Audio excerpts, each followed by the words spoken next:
Hello students, my self Rupendra Kumar. जैसा कि हमने इसके प्रीवियस वीडियो में बताया था कि दो वर्ब का हमने जिक्र किया था, एक फाइनाइट वर्ब और एक नॉन फाइनाइट वर्ब। तो उसमें हमने बताया था कि सिंपल सेंटेंस के अंतर्गत एक फाइनाइट वर्ब होती है और एक या एक से अधिक नॉन फाइनाइट वर्ब हो सकती हैं।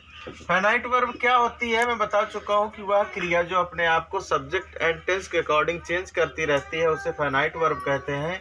वहीं पे नॉन फाइनाइट वर्ब का मतलब होता है वह वर्ब जो अपने आप को टेंस एंड सब्जेक्ट के अकॉर्डिंग चेंज नहीं करती।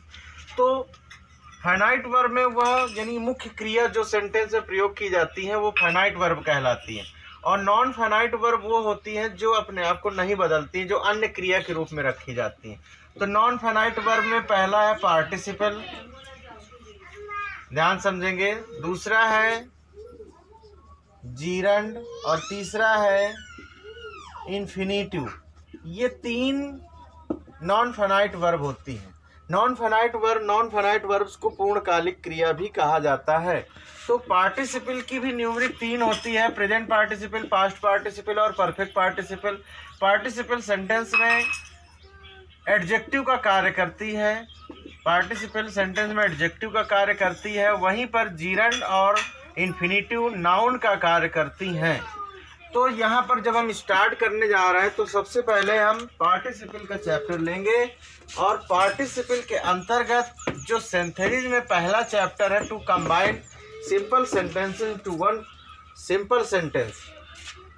तो बात करते हैं पार्टिसिपल की। तो पार्टिसिपल यहाँ पर थोड़ा सा स्ट्रक्चर के माध्यम से समझेंगे। पहली होती है present participle, flight mode present participle, दूसरा है पास्ट पार्टिसिपल और तीसरा है परफेक्ट पार्टिसिपल। अब मैं इसका प्रीवियस बता भी चुका हूं आप लोगों को कि प्रेजेंट पार्टिसिपल का प्रयोग, प्रेजेंट पार्टिसिपल में आईएनजी फॉर्म का प्रयोग होता है, पास्ट पार्टिसिपल में थर्ड फॉर्म का प्रयोग होता है, वहीं पर परफेक्ट पार्टिसिपल में हैविंग के साथ थर्ड फॉर्म का प्रयोग होता है।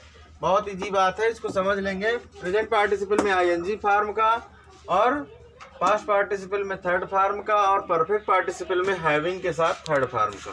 तो अब थोड़ा सा इंट्रोडक्शन समझ लीजिए, लिखाऊंगा नहीं, मैं बोल दूंगा, बाद में अपने बच्चे नोट्स बना लेंगे।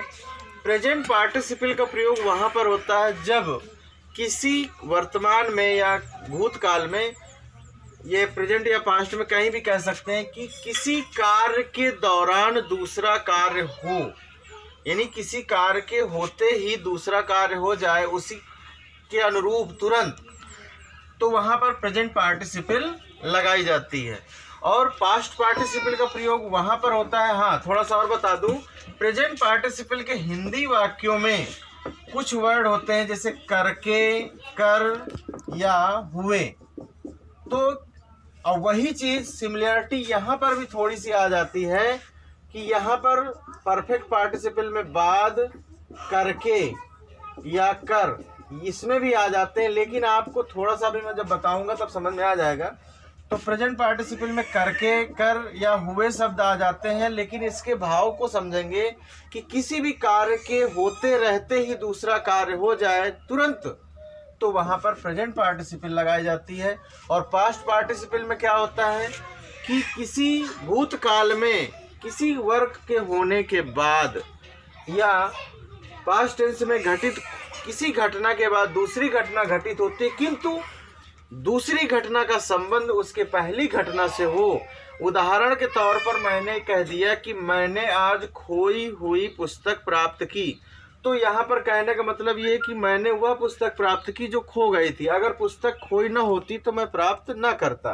तो ये प्राप्त करने का जो कार्य है वो उससे जुड़ा हुआ है पुस्तक खोने से, तो पहली घटना से रिलेटेड ही दूसरी घटना होती है। तो यहाँ पर पास्ट पार्टिसिपल ऐसे सेंटेंसों में होगा, और इसके हिंदी वाक्यों में मेन वर्ब के अतिरिक्त पेयर, पेयर का मतलब होता है जोड़े में, खेला हुआ, हारा हुआ, जीता हुआ, मरा हुआ, देखा हुआ, ऐसे वर्ड आते हैं तो वहाँ पर पास्ट पार्टिसिपल होती है। फिर उसके बाद परफेक्ट पार्टिसिपल की बात करें तो परफेक्ट पार्टिसिपल बहुत ईजी है कि किसी कार्य के पूर्णतः समाप्त होने के बाद जब कोई दूसरा कार्य प्रारंभ होता है तो वहाँ पर परफेक्ट पार्टिसिपल होती है। इसके हिंदी वाक्यों में मेन वर्ड होता है बाद, लेकिन कभी कभी करके या कर भी आ जाता है और करके कर प्रेजेंट पार्टिसिपल में भी है। तो आपको ये समझना है कि जो करके है, जैसे खाना खा करके मैं सोने गया, तो यहाँ पर खाना खाने के बाद का भाव निकल रहा है। और यहाँ पर अगर कह दिया कि चिड़िया को देखकर बहेलिये ने जाल फेंका, तो यहाँ चिड़िया को देखते ही बहेलिये ने जाल फेंक दिया, तो यहाँ पर पोजीशन करंट की है, किंतु यहाँ पर जो है वो उस कार्य के समाप्त करने के बाद दूसरा कार्य हुआ है, तो इतना अंतर है। तो ये इंट्रोडक्शन था प्रेजेंट पार्टिसिपल, पास्ट पार्टिसिपल और परफेक्ट पार्टिसिपल का। अब इसमें हम थोड़ा सा एग्जाम्पल बता देंगे कैसे क्या करना है, तो इसको थोड़ा सा समझ लिए हैं, सभी साफ कर देते हैं।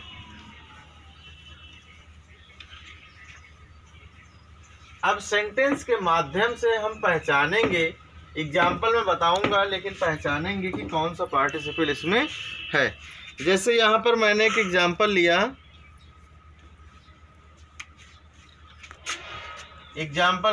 आई saw a baby, full stop, he was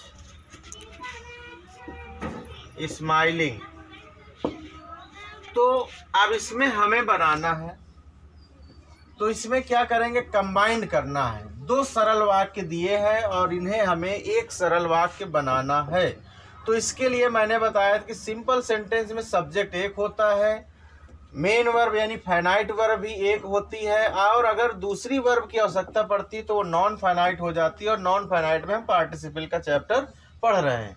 तो यहाँ पर जब हम इसको कंबाइन करेंगे तो सब्जेक्ट हम बनाएंगे आई को जैसे हमने सब्जेक्ट बना लिया, तो ये एक सब्जेक्ट हो गया। सिंपल सेंटेंस की परिभाषा भी समझते जाइए कि एक सब्जेक्ट ये हो गया, सब्जेक्ट की न्यूमरिक हो गई एक।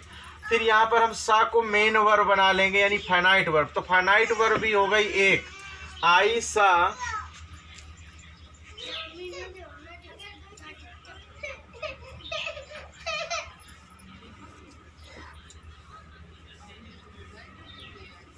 आ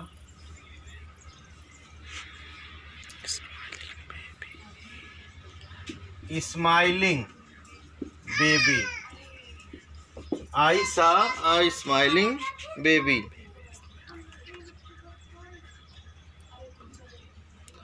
तो यहाँ पर थोड़ा सा अब हम आप लोगों को एक चीज़ बता दें, फिर से समझ लीजिए, इसको सिंपल करेंगे।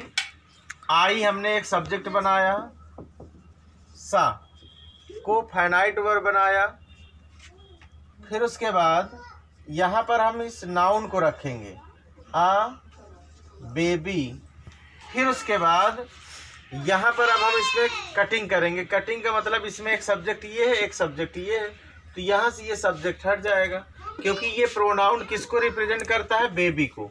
वहीं पर ये फाइनाइट वर्ब सा बन गई है, तो इसकी हेल्पिंग वर्ब भी हटा देंगे क्योंकि इसमें दो वर्ब का प्रयोग नहीं होना। तो अब जो स्माइलिंग बची है, तो स्माइल में आईएनजी लगा हुआ है, वो प्रेजेंट पार्टिसिपल आईएनजी फॉर्म से बनती है, तो उसको यहाँ पर लगा देंगे। अब दूसरी चीज़ ये कंफर्म करिए कि यहाँ पर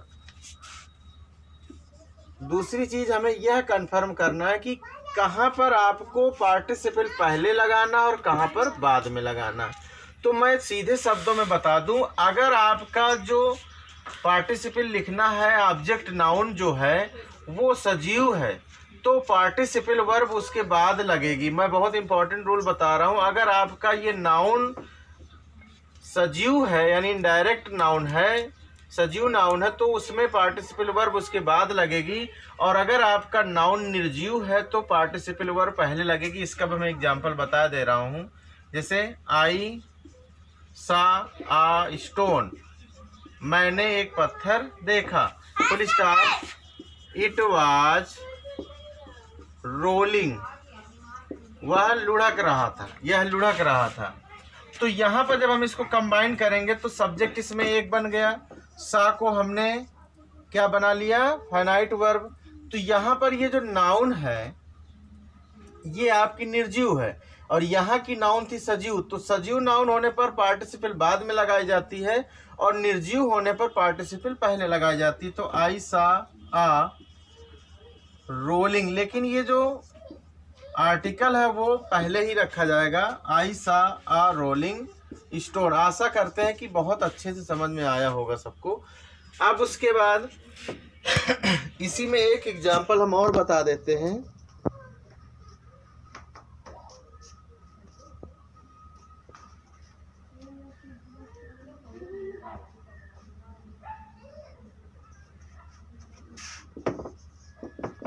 Ritu was thirsty. She drank water. तो यहाँ पर दो सेंटेंस लिखे हुए हैं, इनको हमें कंबाइन करना। इन्हें जब हम कंबाइन करेंगे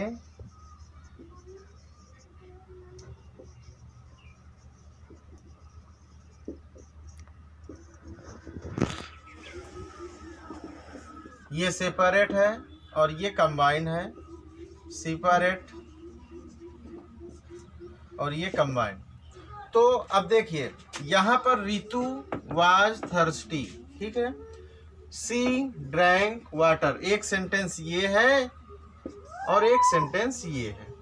यहाँ पर दोनों को मिलाकर हमें एक बनाना है। तो देखेंगे कि जब दोनों सब्जेक्ट से हमें किसी एक को लेना हो तो हमेशा हम नाउन चुनते हैं। अब उसके बाद अब ये देखेंगे कि यहाँ पर वाज लगा है। वाज सभी लोग जानते हैं कि ये बी की वर्ब होती है। बी के अंतर्गत इज, एम, आर, वाज और वर, ये 5 वर्ब्स होती हैं। तो बी की वर्ब हो, जब इसमें आपको पार्टिसिपल बनाना हो तो यहाँ से हम रितु को रिमूव कर देंगे और सी को हटाकर यहाँ रिप्लेस कर देंगे।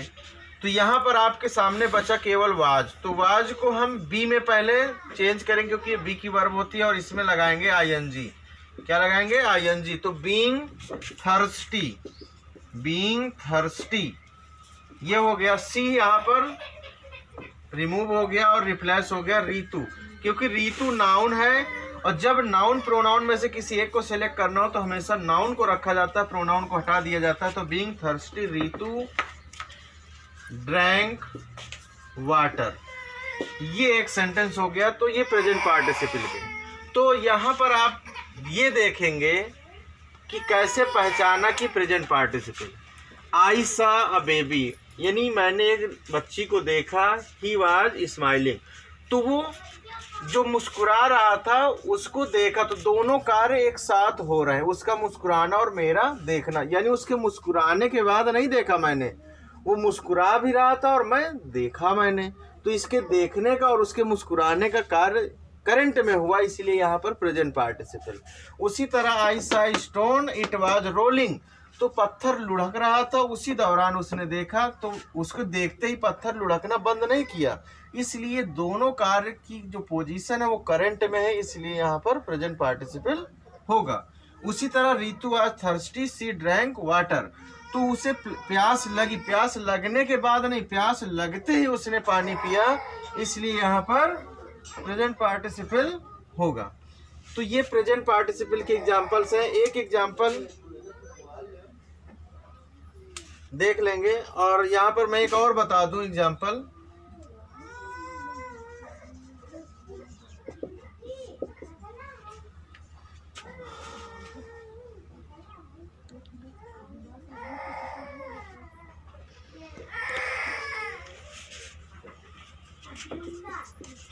He saw a lion. He saw a lion, full stop. He ran away. उसने शेर देखा, वह भाग गया। तो शेर देखते ही वह भाग गया, ये नहीं कि देखने के बाद रुका, बहुत देर बाद गया। तो ये दोनों की पोजीशन करंट है। तो ऐसी सिचुएशन में ऐसी सिचुएशन में हमेशा यहाँ पर हम ये ही को, दोनों में ही है, प्रोनाउन है दोनों में, तो ये ही को हटा देंगे क्योंकि सिंपल में एक सब्जेक्ट होता है। तो सी को हम बनाएंगे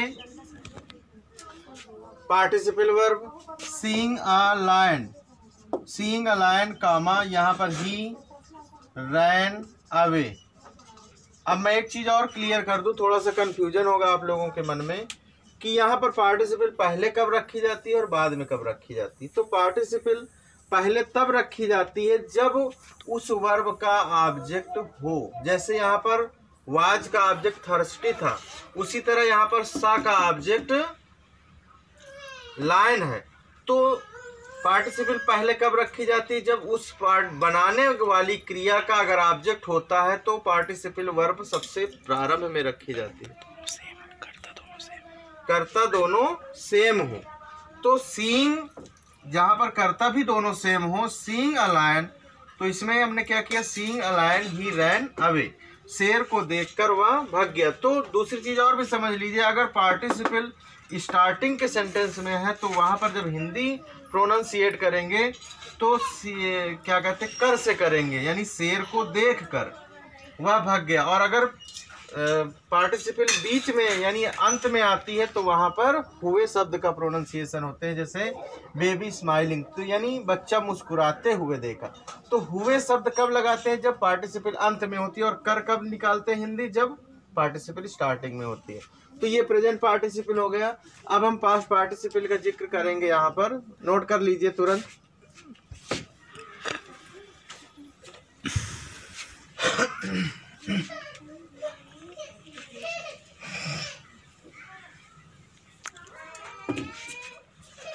अब देखेंगे यहाँ पर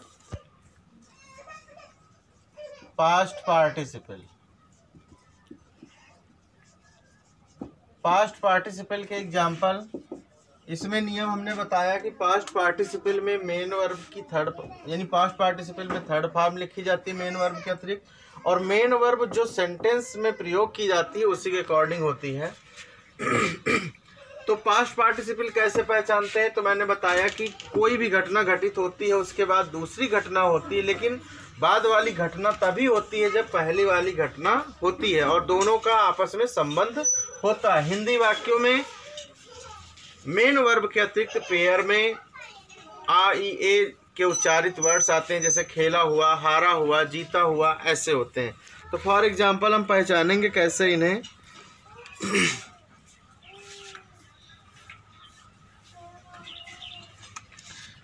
जैसे यहाँ पर लिख दिया the train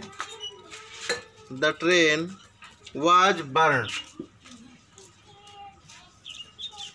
the train was burned, we saw it.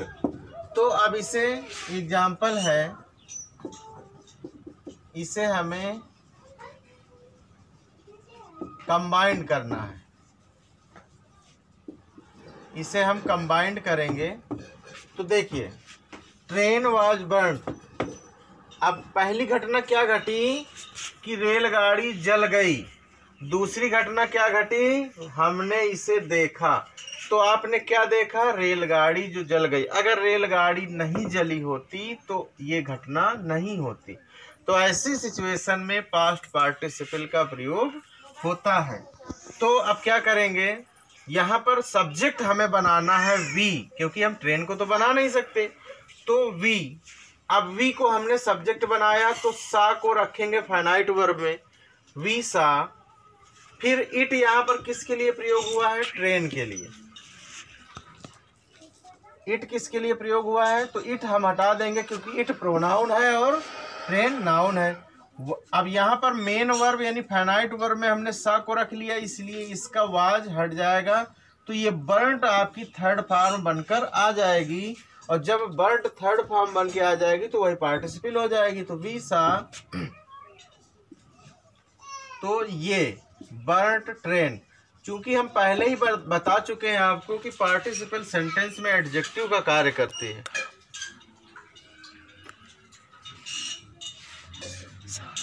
हाँ, यहाँ पर आर्टिकल रह गया था, we saw the burnt train. पहले ही बता चुके हैं कि पार्टिसिपल सेंटेंस में एडजेक्टिव का कार्य करती है।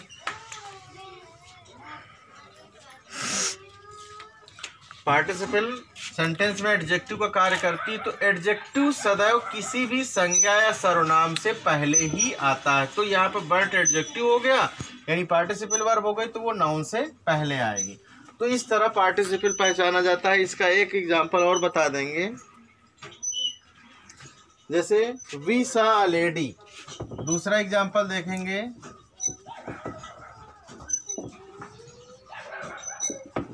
We saw a lady, full stop, she was injured, she was injured. तो यहाँ पर हमने एक महिला को देखा, शी वाज इंजर्ड, वह घायल थी। तो ये भी उसी तरह प्रोनाउंसिएट करेंगे कि हम उस महिला को कब देखे, जब वो घायल थी। अगर वो महिला घायल न होती तो हम उसे ना देखते। तो यहाँ पर भी पास्ट पार्टिसिपल प्रयोग होगा। तो अब आप क्या करेंगे, सब्जेक्ट बनाएंगे, कंबाइन करिएंगे, इसको करेंगे। कंबाइन करते समय वी को हमने सब्जेक्ट बनाया, वी, फिर सा को ही हम फाइनाइट वर्ब बना लेंगे, तो वी सा। फिर उसके बाद सी किसके लिए है, लेडी के लिए है, ये हट जाएगा क्योंकि एक बार हम ये एक ही बार प्रयोग करेंगे। सा को फाइनाइट वर्ब बना लिया तो वाज हट जाएगी। तो यहाँ पर एक वर्ड मिला इंजर्ड, ये थर्ड फॉर्म भी है और ये पार्टिसिपल का काम करेगा एडजेक्टिव बनकर। तो वी सा आ, आर्टिकल के बाद आपको एडजेक्टिव यानी पार्टिसिपल का प्रयोग करना है। We saw uh injured lady, हमने एक घायल महिला देखी। तो ये पास्ट पार्टिसिपल हो गया। तुरंत इसको नोट डाउन कर लेंगे। अब लास्ट में बचता है परफेक्ट पार्टिसिपल, जिसके एग्जांपल्स देखेंगे।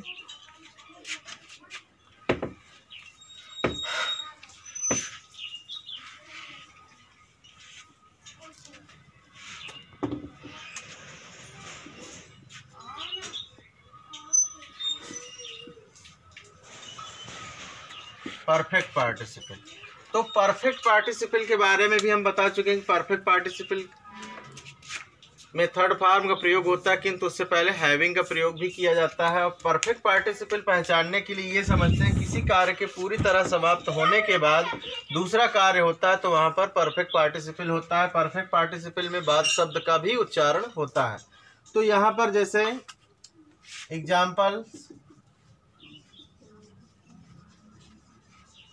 एग्जाम्पल्स में देखेंगे, we took our food, full stop, we went to sleep. यहाँ पर लिखा है कि हमने अपना भोजन लिया या किया, वी वेंट टू स्लीप, हम सोने गए। तो भाव ये निकलता है कि हमारे भोजन करने के बाद या अपना भोजन करने के बाद हम सोने गए। तो बाद का भाव निकला, एक कार्य के समाप्त करने के बाद दूसरा कार्य हुआ, तो यहाँ पर परफेक्ट पार्टिसिपल का ही प्रयोग होगा। तो यहाँ पर अब देखेंगे कि दोनों तरफ सब्जेक्ट एक है। जब सेंटेंस में दोनों तरफ सब्जेक्ट एक होते हैं तो आपको यहाँ पहले का सब्जेक्ट रिमूव कर देना होता है और सबसे पहले लिखना है इसमें कंबाइन करते समय। इसे कंबाइंड करेंगे तो कंबाइंड करते समय आपको लिखना है हैविंग। हैविंग के बाद ये जो टुक यहाँ पर सेकंड फॉर्म थी, लेकिन अब आपको थर्ड फॉर्म बनाना है। तो हैविंग टेकन, ये टुक से थर्ड फॉर्म बन जाएगी our food, having taken our food. फिर लगाएंगे कॉमा, अपना भोजन करने के बाद, वी, यहाँ वी को हम जोड़ देंगे, वी वेंट टू स्लीप। समझ में आ गया होगा। एक एग्जाम्पल और समझा देंगे।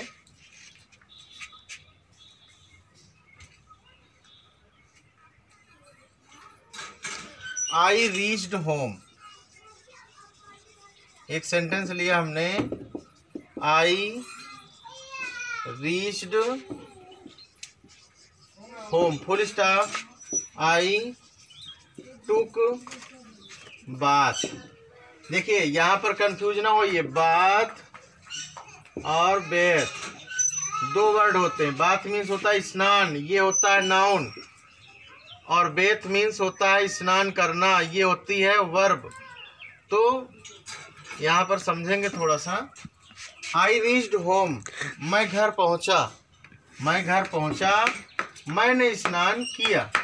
तो घर पहुँचने के बाद मैंने स्नान किया, यहाँ पर भाव होता है कि एक कार्य के समाप्त होने के बाद दूसरा कार्य हुआ है, तो ऐसी सिचुएशन में परफेक्ट पार्टिसिपल का ही प्रयोग होगा।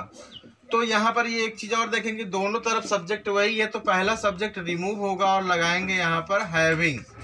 हैविंग रीच्ड होम, घर पहुँचने के बाद, हैविंग रीच्ड होम, घर पहुँचने के बाद, कॉमा आई टुक बाथ, आई टुक बाथ, यहाँ कोई चेंजिंग नहीं होगी। तो ये है पार्टिसिपल, और ऐसे बनाए जाते हैं सेंटेंस। दो सेंटेंस को मिलाकर एक सेंटेंस बनाना। फिर उसके बाद इसको नोट डाउन कर लीजिए।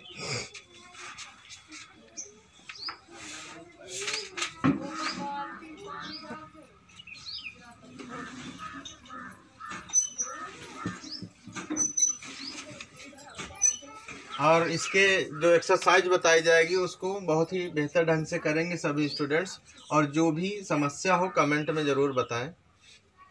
Thanks for watching.